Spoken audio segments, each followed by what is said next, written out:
हिंगोली जिल्ह्यातील सेनगाव येथील घोटादेवी गावातील जिल्हा परिषद प्राथमिक शाळेत बैलपोळा सणाच्या निमित्ताने 1ली ते 8वी पर्यंतच्या विद्यार्थ्यांसाठी निबंध स्पर्धेचे आयोजन करण्यात आले होते। या स्पर्धेला विद्यार्थ्यांचा उत्स्फूर्त प्रतिसाद मिळाला।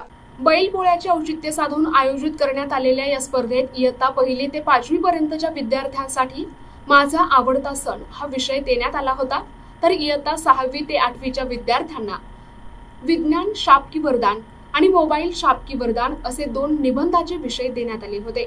या स्पर्धेत अनेक विद्यार्थी-विद्यार्थिनी यांनी सहभाग घेतला आणि बक्षिसे देखील पटकावली आहेत। या स्पर्धेत शिवण्या विकास शेळके, कन्हैया अशोक पातळे, सत्यम संदीप शेळके, संभाजी आनंद शेळके, ज्ञानेश्वरी विनोद पुरी, भाग्यश्री संतोष शेळके, आरुषी अंबादास लांबडे, शिवप्रसाद राजेश शेळके, धनश्री प्रमोद शेळके, अर्पिता कटारे, ईश्वरी मास्टर, स्वरा शेळके, युवराज शेळके, श्रावण गाढवे, रुद्राक्ष शेळके, गणेश शेळके, अर्जुन गडगीळ, वेदांत शेळके, राधा चोपडे, आर्यन जगभार, अनन्या सावंत, सानिका शेळके, दिव्या एडे, प्रिया वानखेडे या विद्यार्थ्यांनी यश मिळवले आहे।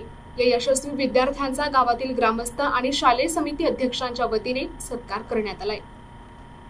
प्रतिनिधी महादेव हरण, NTV न्यूज मराठी, सेनगाव, हिंगोली।